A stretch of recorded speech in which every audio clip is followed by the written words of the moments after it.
পারবেন না, সেদিন বুঝেও কোনো লাভ হবে না। চোখ দিয়ে রক্ত আসবে, আল্লাহর কসম করে কাজ হবে না। বাপের ব্যবসা, চোখ দিয়ে রক্ত বার করলে কোনো কাজ হবে না। তাহলে সেখানে রক্ত বার করবেন, এখানে মাছির কানার মতো পানি ঝরাবে, মাছির মাথার মতো চোখের কানার থেকে একটু পানি ঝরানো যাবে? বলেন ইনশাআল্লাহ। আজ থেকে আল্লাহর ঘরে গিয়ে কাঁদবো, আর যদি কান্না না আসে তাহলে কান্নার ভান করবো। কিছু লোক ঠেঙালেও কাঁদে না, এর লোক আছে না, দুটার লোক ঠেঙাচ্ছে শুধু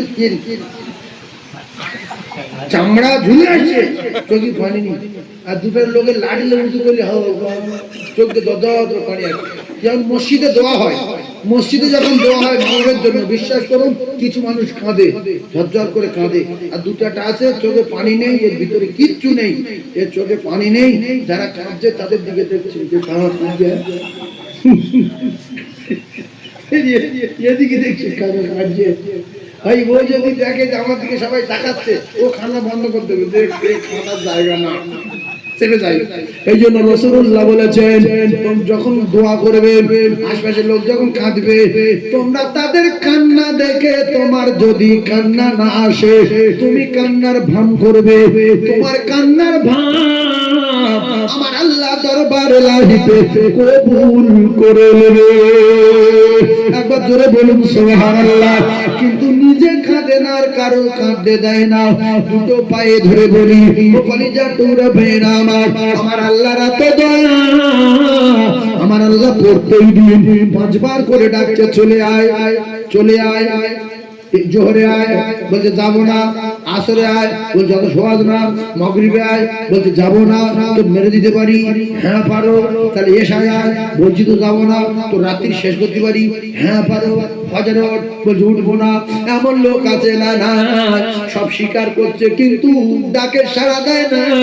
আল্লাহ বলে তোদের যত দাবি, আমি যখন ডাকবো রে তোরা আমার বাড়ি যাবি, আর তোদের যার যা খুশি আমার কাছে সব আছে, তোদের জ্ঞানে যা চাওয়া পাওয়া আছে আমার কাছে চাইবি। আমি আল্লাহ তোদের যা দিয়েছি আরো নিয়ামতে ভরিয়ে দেব রে। আরো জোরে বলুন সুবহানাল্লাহ। তাই আমি আপনাদের সকলের হাতে ধরে বলছি, পায়ে ধরে বলছি, বাপ ছেলের মহব্বত কমান, মেয়ের মহব্বত কমান, বাপের মহব্বত কমান, মায়ের মহব্বত কমান, নিজের জমি জায়গার মহব্বত কমান, কমিয়ে রাসূলুল্লাহর মহব্বত বাড়ান। বাপ যদি কবরে যেত তাহলে বাপের দেখা যেত। এই জন্য নবী বলেছে, তোমার বাপ, তোমার মা, তোমার ছেলে, তোমার মেয়ে, তোমার 14 পুরুষ, অন্য আছে নাই, পৃথিবীর যত প্রেম আছে সবচেয়ে বেশি আমার সঙ্গে প্রেম করতে হবে।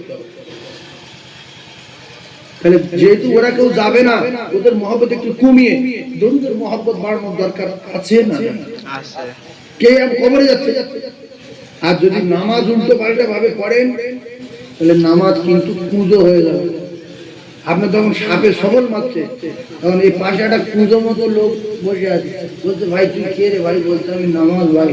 তারপর যে এখানে কুঁজো হয়ে বসে আছে কেন? বলছে ভাই আমার তো কোমর টোমর ভেঙে দিয়েছি, তুই তোমাদের দেহ কিছু আছে? বলছে একটুখানি থেকে সাপে কামড়াচ্ছে, উত্তর খুলে কাজ। আমি বলে বলে দেখি দুটো একটা লোক আছে নামাজ পড়ে রুকু করে সোজা হয় না, আছে না নাই?